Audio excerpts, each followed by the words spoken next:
Well, I voted for Donald Trump because he's going to end all the taxes on overtime. I mean, that's going to put so much more money in our pockets. Yeah, but did you actually read, the fine print on that? What do you mean there's no, fine print? It's just, as it is.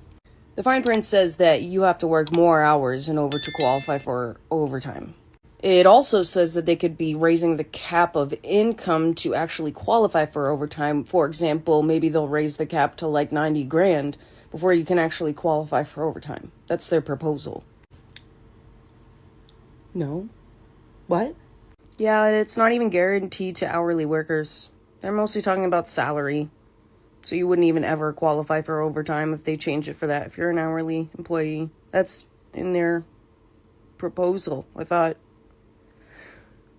you didn't read it. You didn't read it, okay. Notice that insurance premiums are doubling, even tripling in Louisiana. The insurance companies are just catching up with climate change-related disaster costs brought on by decades of carbon pollution, much of it by the hundreds of industries littered across the state. So they have polluted our state, made it more disaster-prone, don't pay taxes, make billions in profits for their shareholders, and now take money out of our pockets to mitigate their mess. So it appears that certain Republicans have been saying the quiet part out loud, that hard discussions have to be held about Medicare, Medicaid, and Social Security. Well, by golly, whatever do you mean by that? I don't know. What do you think he means by that? So we've all seen the chosen ones for Donald Trump's cabinet. But this Billy Long, are you kidding me? This man has been chosen to head up the IRS.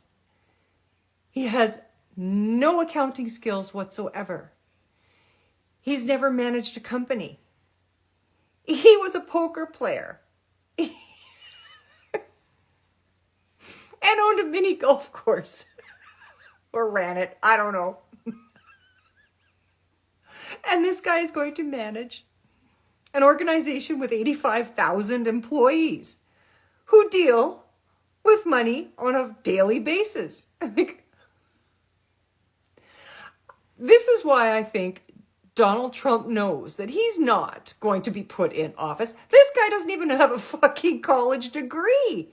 And he's going to run the IRS? Oh my God. This is laughable. This is truly laughable. I mean, I have never seen anything so fucking stupid in my life. Oh, Maga, you are in for a treat if he's in office. You are in for a real treat. Enjoy. Kamala and Biden, we continue to get higher taxes. Whose tax plan are we currently under right now? 25% of my paycheck goes to the government. Whose I tax barely plan making are we any money. currently under right now? Biden and Kamala's. They've No. been passing. We are under the Tax Cuts and Jobs Act until January of 2025 when it expires. We are still under Trump's tax plan. So if you have an issue with your taxes currently, that should be brought up with Donald Trump, as we are under Donald Trump's tax plan. Kamala tax plans. We're not under Kamala's tax plan. We're not even under Biden's tax plan. Their tax plan wouldn't go into effect until 2025. So if you have an issue with your taxes, that's Donald Trump's fault.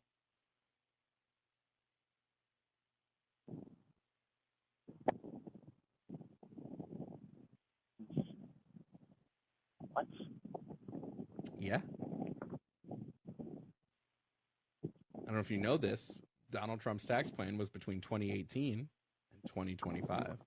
And today we have an example of fuck around and find out on a micro level instead of a macro level. There is a notorious Trump supporter that lives in my apartment building, and I've never been a fan, but I have always ignored him. I've heard all kinds of stories of some of the things that he has said to some of the other residents in the building, particularly women. And one of my neighbors has repeatedly asked me to walk her home because she has to go past this guy's porch. His deck is outside patio. And he'll say things to her. So she's always like, can you just walk me home? Just walk me to my door so I can get past this guy's patio so he won't talk to me. So he's already established himself as a menace. He was walking around with his Maga hat all summer long. Not a fan. He's largely left me alone because I'm giving him the chilliest fuck you vibes that I can muster. Today I'm outside walking my dog, and as luck would have it, he is approaching us on the path. We're going in opposite directions, so we're about to pass each other. So I am, ironically, playing Defying Gravity on my phone, having just seen Wicked last night. Just listening to my music, walking my dog, minding my business, just about to pass this guy. And he says, "Hi there." And I just keep walking, totally ignore him. And he didn't like that. So he decides to follow it up with, "What's the matter? You don't like me?" Listen, sir, we were coexisting. I was being civil in the face of all the comments that you have made about the women that live in this building, in the face of my friend and neighbor asking me to escort her home past you so that you would not harass her. And I have shown great restraint in not saying anything to you up until today. So you're going to fuck around? Now you're going to find out. So he says, "What's the matter? You don't like me?" And I stopped. I made strong, cold eye contact. And I said, "I am not interested in getting to know you because from everything that I have seen and heard, I am certain that I would not like you." And then I cranked Defying Gravity and I walked away. I didn't stick around to give him a chance to reply. I'm not interested in a conversation. A few years ago, I would have played the game, right? The game that all women know. Oh, I would have laughed and smiled and said something stupid or silly to diffuse the situation, to massage this guy's ego, to placate him. "Oh, no, I'm tired, or I'm busy, or of course I like you. Why wouldn't I? Oh, you have such a cute dog." Some bullshit. But I'm not playing by the patriarchal rules anymore. I'm done. Fuck it. In the words of Cynthia Erivo, something has changed within me. You fuck around, now you're gonna find out. Hey everyone, welcome back to the channel where we break down the news and uncover what is really going on in the world. Today we are diving into 3 hot button issues that have been blowing up online: skyrocketing insurance rates in Louisiana, the consequences of FAFO policy on social security, Medicare and medical, and the surprise reason one Maga supporter gave for voting for Trump. Let's get into it. Do you know what I love the most about this whole "I voted for him and no one showed up to my wedding" thing? Because it's not just the FAFO. Granted, I find the FAFO delicious, and all of these FAFO stories are the only thing sustaining me right now. What really gets to me about it is these people have never experienced rejection like this. If I were to get married and have a wedding and no one showed up, yes, of course, I would be sad and that would hurt. But a part of me would be so happy and so grateful just to be getting married. To have, against all odds, found someone to spend the rest of my life with. Yeah, it would suck, but that would be okay because I've got my person, and hopefully that's all I need. Having no one show up would suck, but the thing is, I've dealt with rejection like that my entire life. I've dealt with feeling like the odd man out, of being on the outside looking in, of being outcast from society for 36 years. And it's one of the reasons why, as much as all of this sucks, there's still hope. Because yes, they're loud. Yes, they're aggressive. Yes, they're violent. But you know what we are? We're resilient. We have been through physical, emotional, and psychological hardships that they cannot even conceive of. And that makes us stronger than they will ever be. So enjoy the FAFO, but also remind yourself of how strong you really are. Man, people are starting to realize what their vote actually meant. What do you mean? No plans are even implemented. Half the cabinet isn't even announced. Did you see the search results, though? Everyone's talking about how they're figuring out what they actually voted for.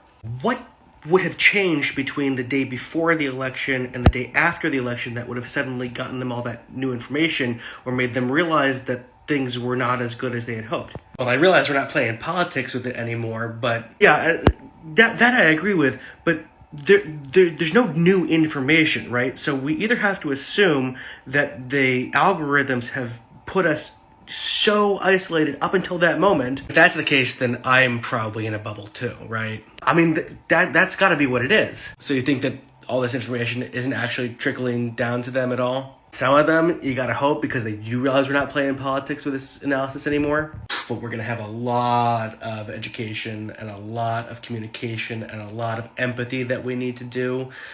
Oh man, I know, it's been a long road and it's gonna be longer. But they're gonna find out. I mean, yeah, but we're gonna find out too, and maybe it's time to rethink our algorithms. I mean, it's definitely part of the problem is how we got here in the first place, right? Alright, insurance rates, social programs, and political motivations are often hot button issues, but the way they intersect in today's conversation is deeply complex and reflective of larger societal challenges. Let's break this down into three key areas. Louisiana's situation is a symbolic of a larger issue that many coastal or disaster-prone areas in the US are facing. Over the years, we have seen natural disasters increase in both frequency and severity due to climate change. For Louisiana, which has been battered by hurricanes like Katrina, Ida, and Laura, the impact has been devastating. Insurance companies, which are businesses first and foremost, have decided that the risks are too high to maintain operations in the state without significant rate hikes. The result, homeowners and renters are bearing the brunt of this cost. Some families have reported their premiums doubling or even tripling. Let's pause here for a moment to reflect. Imagine you have budgeted for expenses carefully, and suddenly your monthly insurance premium skyrockets. It's not like you can just go without insurance, especially in a hurricane-prone area. It's a lose-lose situation. What is worse is that many people are asking where the government intervention is. Insurance companies are regulated at the state level, so Louisiana leadership has a responsibility to address this program like the Louisiana Citizens Property Insurance Corporation. The state insurer of last resort are overwhelmed. The federal government could step in with a disaster relief funds or create a national reinsurance program. But those solutions take time and political will sometimes has seem in short supply these days. The phrase FAFO has become a way to describe the unintended consequences of certain decisions, and when applied to social safety nets like Social Security, Medicare, and Medicaid, it takes on a whole new meaning. These programs are lifelines for millions of Americans, particularly seniors and low-income families. However, they have also become a political football, with some leaders proposing cuts or structural changes in the name of reducing federal spending. Let's consider Social Security. For example, this program was designed as a safety net for retirees who pay into it during their working years. However, some politicians argue that it's unsubstantial in its current form. The question is, if we start cutting benefits or raising the retirement age, what happens to those who depend on this income to survive? Medicare and Medicaid face similar challenges. Cuts to Medicare could mean fewer benefits for seniors, while changes to Medicare could leave millions of low-income families without access to healthcare. The irony here is that many voters who support politicians pushing for these cuts are the very people who rely on these programs.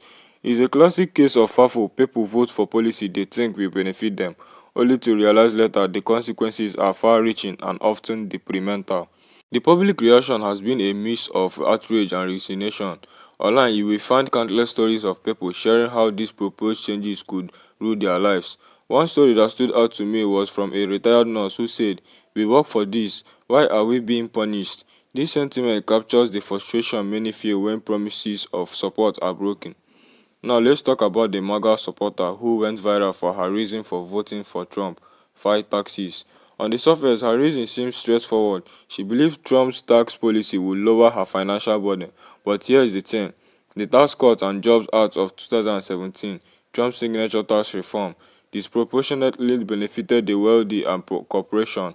While there were some immediate benefits for middle-class families, many of those provisions were temporal, whereas corporate tax cuts were permanent.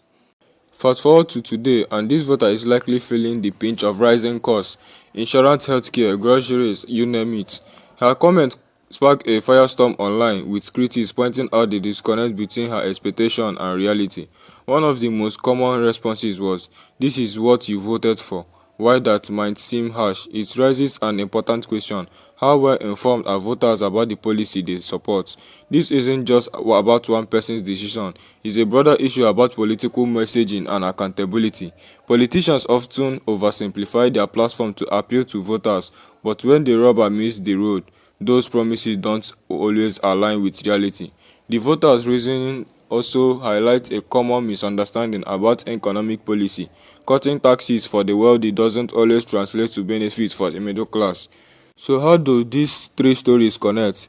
They are all about the consequences of decisions, whether made by individuals, businesses, or governments. Louisiana's insurance crisis is a result of decades of ignoring climate change and failing to create a sustainable disaster relief system. The FAFO effect on social programs is a warning about the risks of underfunding critical safety nets, and the Maga supporter story is a reminder that political decisions have real-world consequences, often felt most acutely by those who thought they were voting in their own best interests. Public reaction to this issue has been as divided as you did expect in today's polarized climate. Some people are calling for immediate government intervention to cap insurance rates, protect social programs, and hold politicians accountable for their promises. Others argue that personal responsibility and market forces should indicate outcomes. On social media, the debate is intense. One tweet about the insurance crisis said, "This is what happens when you let corporations dictate policy." Another about the Maga voters tax comment read, "Voting for a billionaire to help the middle class is like asking a wolf to guide sheep." This reaction shows just how deeply divided people are about the causes and solutions to these problems.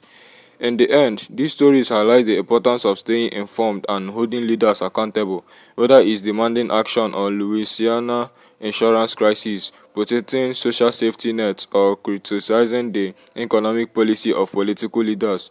We all have a role to play. What do you think? Are we facing a leadership crisis, or are these challenges inevitable in a complex world? Let's keep the conversation going and push for solutions that work for everyone. Thank you for watching, and let's continue this conversation in the comments below. Let's share our thoughts and perspectives with one another. Don't forget to like, subscribe, and hit the notification bell to stay updated on this story and more. I will see you in the next video.